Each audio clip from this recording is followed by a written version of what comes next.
बिस्मिल्लाहिर्रहमानिर्रहीम। अस्सलाम वालेकुम नाजरीन, आप यूट्यूब चैनल देख रहे हैं। मैं इमरान खान हूँ। नाजरीन, एक तरफ सैलाब मुतासरीन की मुश्किलात में बिल्कुल किसी किस्म की कोई कमी नहीं हो रही। हुकूमत बड़ी कामयाबी से इसको डाउन प्ले कर चुकी है। सैलाब मुतासरीन अपने इलाकों में वापस नहीं जा सकते क्योंकि उनके एरियाज में खड़ा पानी निकालने का हुकूमत के पास कोई बंदोबस्त नहीं है। और गलत बंद तोड़ने की वजह से और नाक़िस हिकमत अमली और प्लानिंग की वजह से लोगों का नुकसान अरबों में हुआ है।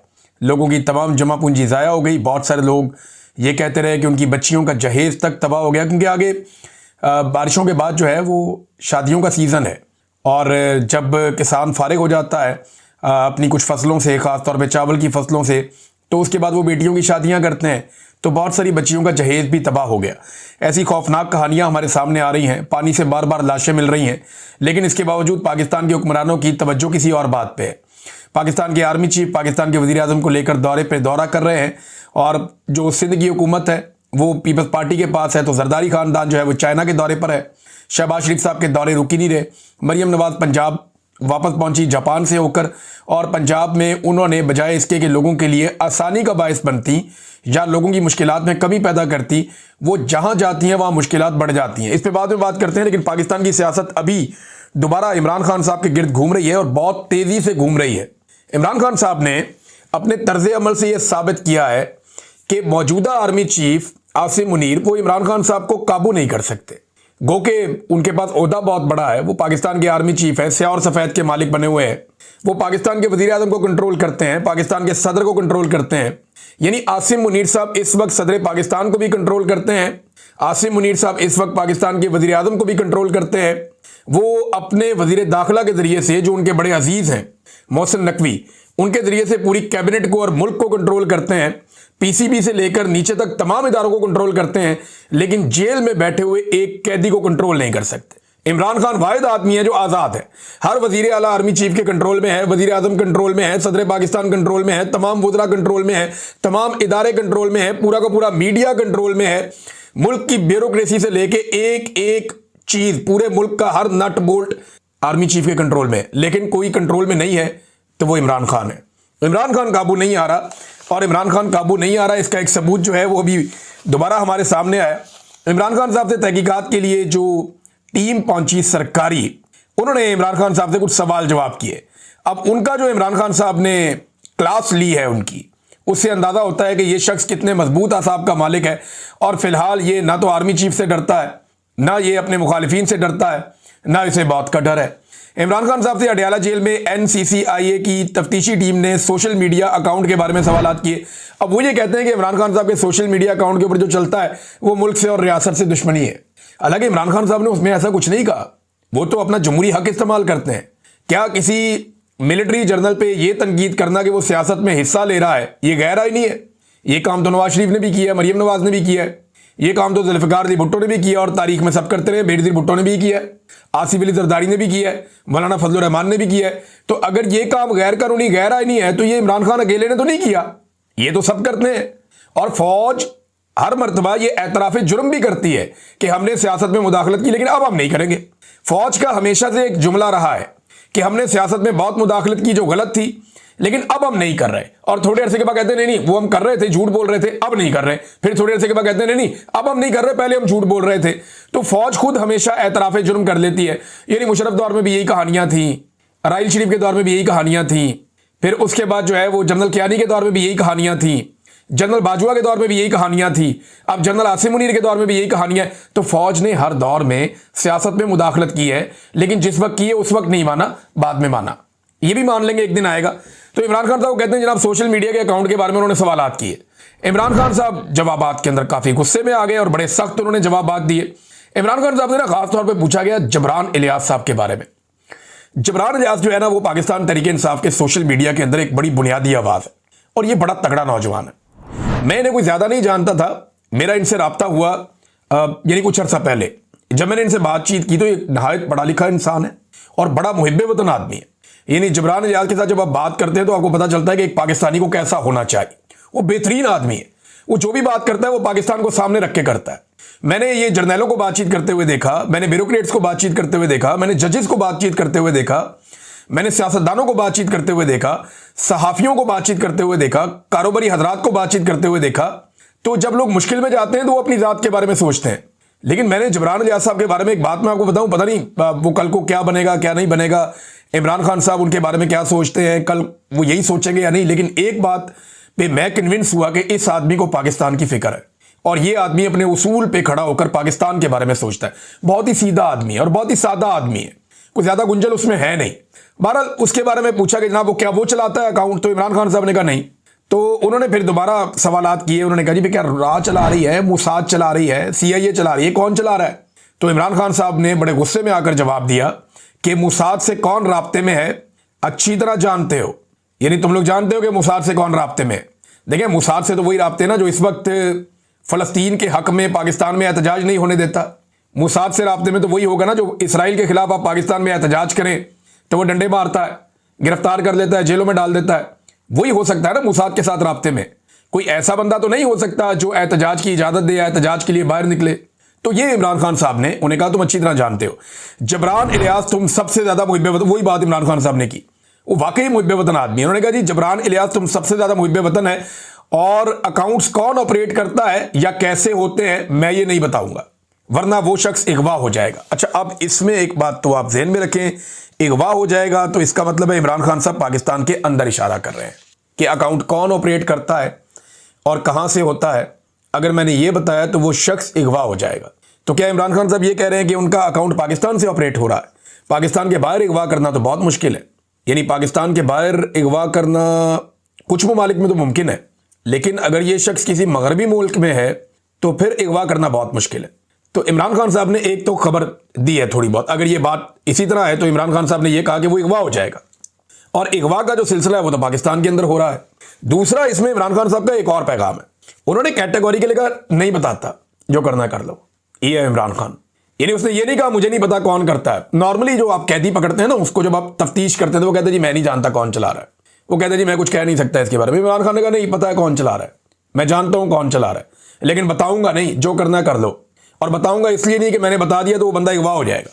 तो ये इमरान खान साहब ने एक हिंट भी दिया और साथ में इमरान खान साहब ने तगड़ा जवाब भी दिया और अपने एक साथी को सपोर्ट भी किया कि नहीं जबरान इलियास तुम लोगों से ज्यादा मुहिब्बे वतन है।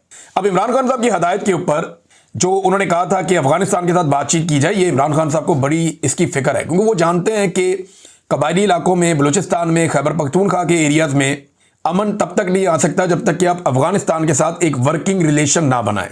आपको अफगानिस्तान की गवर्नमेंट, वहां की आवाम को इन्वॉल्व करना पड़ेगा, कबायली इलाके के जो अमायदीन है या लोग हैं उन्हें इन्वॉल्व करना पड़ेगा और फिर आपकी हुकूमत बैठ के उनके साथ बातचीत करे तो यह मसला हल होगा। फिर देखिए जब आप किसी नतीजे पे पहुंचते हैं तो फिर आप सबको पाबंद करते हैं कि अगर कोई दहशतगर्दी करेगा ग्रुप तो दोनों मुल्क मिलकर उसके खिलाफ कार्रवाई करेंगे। आपका एक मुआहदा हो जाता है, एक एग्रीमेंट हो जाता है। उसके बाद जब भी कोई ग्रुप दहशतगर्दी करता है तो मकामी ग्रुप उसके खिलाफ कार्रवाई करते हैं, जो इस खित्ते का एक पुरानी रवायत है, इसकी एक तरीक़ाकार है। तो इमरान खान साहब उस तरीक़ाकार की तरफ लेकर जाते हैं जिसपे अंग्रेज ने भी यहां पे हुकूमत की थी। वो ये कहते हैं कि इस खित्ते को समझो, अमेरिका को ये खित्ता समझ नहीं आया, 20 साल मार खाई है, अच्छी तरह मार खा खा के दुम्बा बन गए वो और दुर्गत बना के फिर यहां से उनको निकलना पड़ा। ये अमेरिका के साथ हुआ है। ये अमरीकी सदर ने खुद कहा कि ये रियासतों का कब्रिस्तान है, यहां बड़ी रियासतें दफन है, बेड़ा गर्क कर दिया इन्होंने अफगानियों ने मार मार के, लिहाजा जान छुड़ाओ इनसे, ये पश्तून ऐसे मार नहीं खाते, लिहाजा निकलो यहां से। अब इमरान खान साहब ये कह रहे हैं कि जहां अमेरिका ने पूरी दुनिया के साथ मिलकर मार खाई, अपनी फौज को, अपने इदारों को और अपनी सिक्योरिटी फोर्सेस को इसमें मत फंसाओ। पहले भी हमने बहुत लाशें उठाई हैं, 70-80 हज़ार लाशें हम उठा चुके हैं अपने कंधों पे या इससे ज्यादा। हमने एक बुकटी को कत्ल किया था तो 10,000 लाशें बलूचिस्तान में पड़ी हुई हैं। उसके बाद आपकी 70-80 हज़ार लाशें कबायली इलाकों में हैं। पूरे पाकिस्तान में ममद बाकी होते थे। वो सिलसिला दोबारा शुरू ना हो तो एक लीडर आपको यही कहेगा कि रास्ता निकालो, बातचीत करो और मामले को हल करो, और फिर सारे मिलकर जब इकट्ठे हो जाएं, एक पॉइंट पे पहुंच जाएं, तो फिर जहां से कोई गलत करे मिलकर उसका कला कमा करो। यह है तरीकेकार अमन लाने का। लेकिन ये शायद पाकिस्तान की एस्टेब्लिशमेंट को सूट नहीं करता। वो अकेले हीरो बनने के लिए जाते हैं और अकेले जब वो आगे होते हैं तो फिर फंड्स भी खुलते हैं, डॉलर भी मिलते हैं। तो डॉलर की जंग के लिए पाकिस्तान का बेड़ा गर्क हमेशा हुआ है। और यही बात जो है वो मंजूर पश्तीन भी करते हैं, यही बात जो है वो मुराद सईद भी करते हैं, यही बात जो है एमल वली खान भी करते हैं, यही बात जो है फजलुर रहमान भी कहते रहे हैं, और यही बात आज पाकिस्तान तरीके इंसाफ के लोग भी कह रहे हैं। इमरान खान साहब की हदायत के बाद महमूद खान अचकज़ई साहब हैं, असद कैसर साहब हैं। असद कैसर साहब के घर पे बहरहाल ये हुई है मुलाकात। रऊफ हसन साहब थे, आतिफ खान साहब थे, लतीफ़ खोसा साहब को मैंने देखा और इसमें अल्लामा राजा नासिर अब्बास साहब बड़े काबिल जिक्र हैं। इन सब लोगों ने अफगानिस्तान के जो इस्लामाबाद में सफ़ीर हैं उनसे मुलाकात की है और इनके साथ बातचीत की है। बातचीत का आगाज़ हो गया। जो इमरान खान साहब की हदायत थी, अली अमीन गंडापुर साहब ने तो बात नहीं मानी। अब हो सकता है कि ये लोग इसके बाद अफगानिस्तान जाएं और अफगानिस्तान की हुकूमत के साथ बातचीत करें, मामलात को आगे बढ़ाएं और कोशिश करें कि कोई पुल का किरदार अदा करें ताकि खित्ते में अमन आ सके। ख़ासतौर पर जो पाकिस्तान के कबायली इलाके हैं जहाँ पर बहुत ज़्यादा कत्लो गारतगिरी हो रही है, यानी हमारी फोर्सेज कत्ल हो रही हैं, हमारी क़यादत को फिक्र ही नहीं। नौजवान रोज़ाना शहीद हो रहे हैं, फौजी शहीद हो रहे हैं, अफसरान, और हमें फिक्र ही नहीं है। भाई ये लड़ाई इस तरह की नहीं है कि आप इसको इस तरीके से लड़ें। आपको ये लड़ाई को किसी मंतकी अंजाम तक पहुंचाना पड़ेगा और सबको इकट्ठा करके दहशतगर्दी खत्म करनी पड़ेगी। ये नहीं हो सकता कि आप फैसला कर लेंगे, आप अकेले लड़ते रहेंगे और दहशतगर्द तो आते रहेंगे, फिर आप क्या करेंगे? तो आपको वो बंद बांधना है जहां से दहशतगर्दी पनपती है और शुरू होती है, इनके रास्ते बंद करने होंगे। अब नाज़रीन, इस्लामाबाद हाई कोर्ट में जो डेवलपमेंट्स हो रही थी उसमें कुछ चीजें हैं, मैं आपके साथ शेयर करता हूं। नंबर 1 तो ये है कि जस्टिस जहांगीरी के साथ वकला बहुत बड़ी तादाद में खड़े हो गए। जो उनको काम करने से रोका गया है ना, ये तो रेड लाइन क्रॉस कर दी है वकला की और अदलिया की, chief justice Islamabad high court ने। देखिए, chief justice Islamabad high court जो है, ये जस्टिस डोगर इनको लाया इसी काम के लिए गया था कि एस्टेब्लिशमेंट की मर्जी के मुताबिक मामला चलें। एस्टेब्लिशमेंट के जो पसंद के जजेस हैं उनके पास केसेस लगें और उनकी पसंद के मुताबिक फैसले आएँ। जो जजेस एस्टेब्लिशमेंट को पसंद नहीं है उनको फारिग किया जाए। अब मिसाल के तौर पे जस्टिस जहांगीरी साहब को काम से रोक दिया गया। अब इस्लामाबाद बार कौंसिल ने और डिस्ट्रिक्ट बार कौंसिल ने एहतजाज का ऐलान कर दिया और इस बारे में बड़ा शदीद रद्द-ए-अमल आ रहा है तंजीमों का, और वकला तंजीमें इस पर आवाज़ उठा रही हैं, पंजाब में भी, मुख्तलिफ और जगहों पर भी, और सब ये कह रहे हैं कि ये इस्लामाबाद हाई कोर्ट में एक बड़ी ज्यादती की गई है जिसकी कोई गुंजाइश नहीं थी, और ऐसे अजीब और भोंडे तरीके से की गई कि अदालत के अंदर कुछ और का, चेंबर में जाके कोई और फैसला दे दिया, अदालत के अंदर मामला लटका दिया, चेंबर में जाके फैसला दे दिया। कोई ना हकायक पेश किए, ना कोई जिरा हुई, ना कोई मामला आगे बढ़ा, काम से रोक दिया, बिला वजह रोक दिया काम से। भाई ये मामला भी पेंडिंग है, उधर सुप्रीम कोर्ट में भी है, सिंध हाई कोर्ट में भी है, फिर भी काम से रोक दिया। भाई अब कैसे रोक सकते हैं एक जज को काम से? ये जज वकील बना पहले, उसके बाद बहुत सारे सरकारी ओहदों से होता होता होता होता जज बन गया, कभी कोई एतराज नहीं आया। लेकिन जिस वक्त इस जज ने कहा कि एजेंसियां मुदाखलत ना करें, इंटेलिजेंस एजेंसियां जजों के काम में मुदाखलत ना करें, उस दिन ये दुश्मन बन गया। जिस दिन इसने एजेंसियों की मर्जी के खिलाफ इस्लामाबाद के 3 हलके खोले, उस दिन ये मुजरिम बन गया और अब उस जज को कटहरे में खड़ा करके काम से रोक दिया गया। जस्टिस बाबर सत्तार साहब ने एक बड़ा तगड़ा फैसला दिया, लेकिन इसके ऊपर भी कोई एक एक्टिविटी हुई है। लेकिन देखें फैसला है क्या।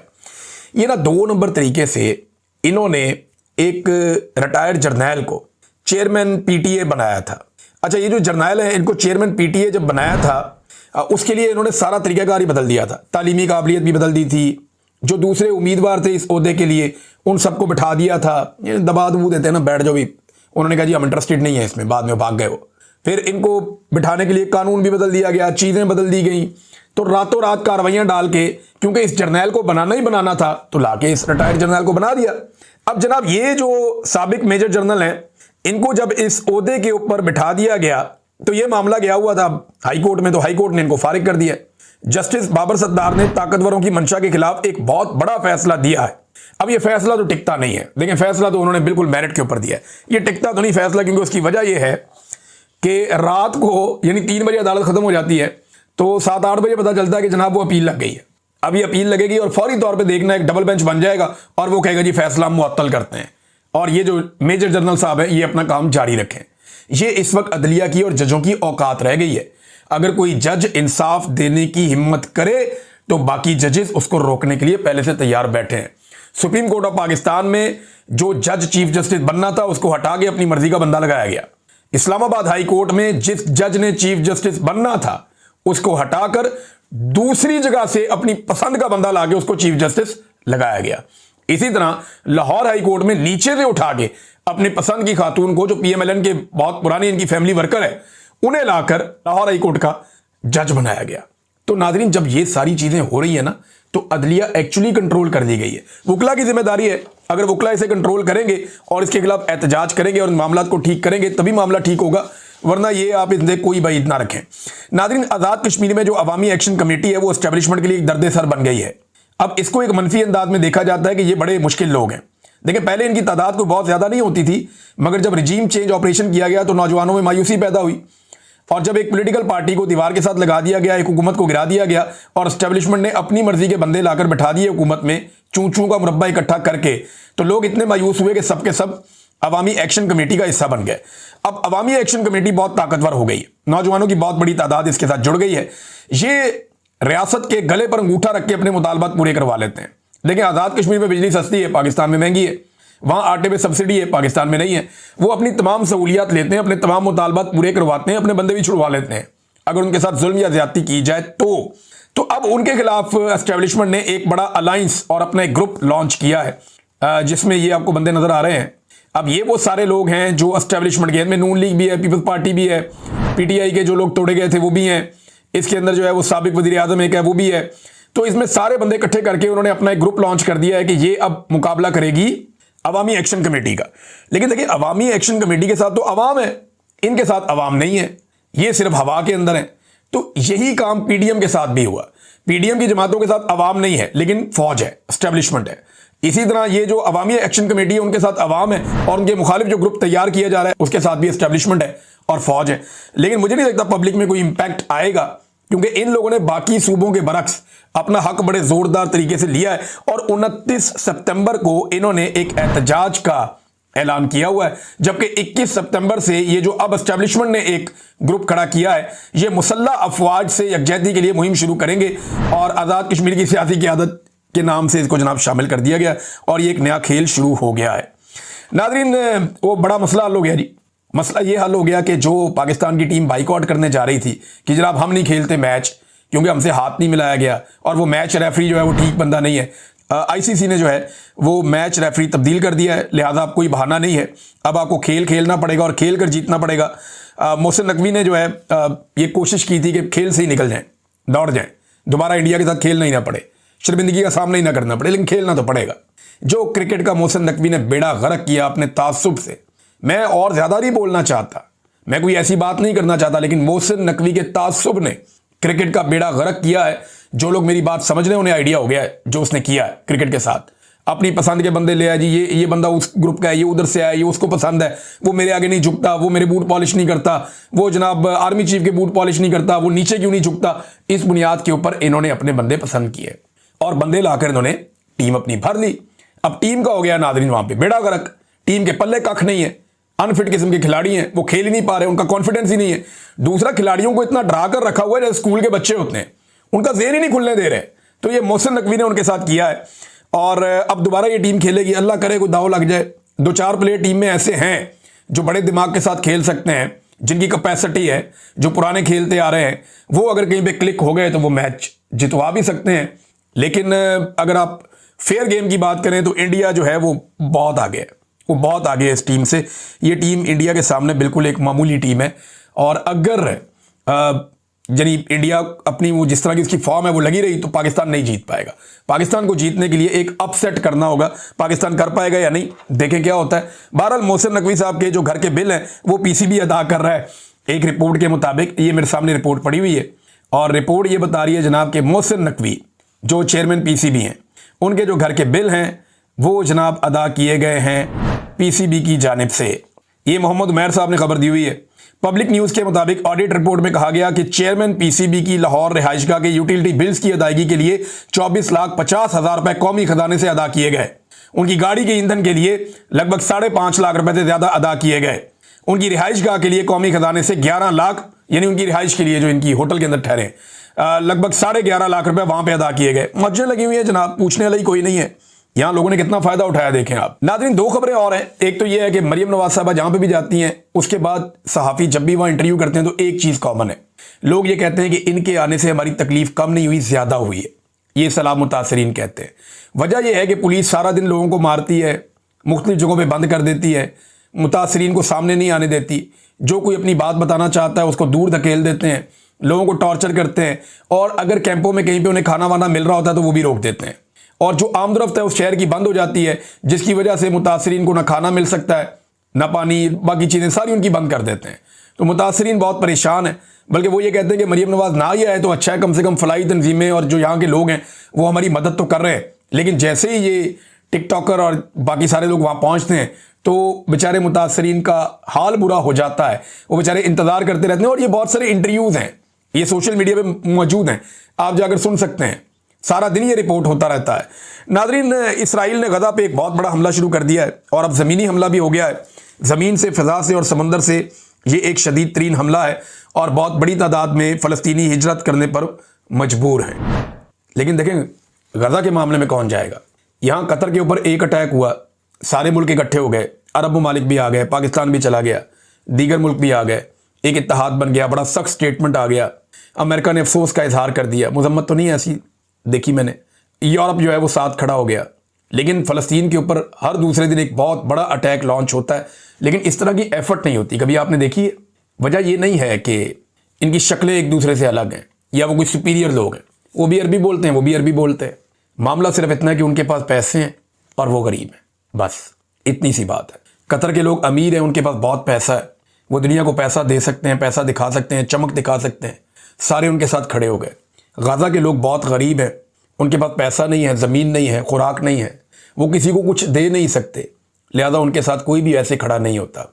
बस ये फ़र्क है और ये फ़र्क हमें पहचानना पड़ेगा, अपनी हैसियत को बढ़ाएं ताकि लोग आपके होने से या ना होने से मुतासिर हों, वरना किसी को कोई फ़र्क नहीं पड़ता। ये हकीकत है।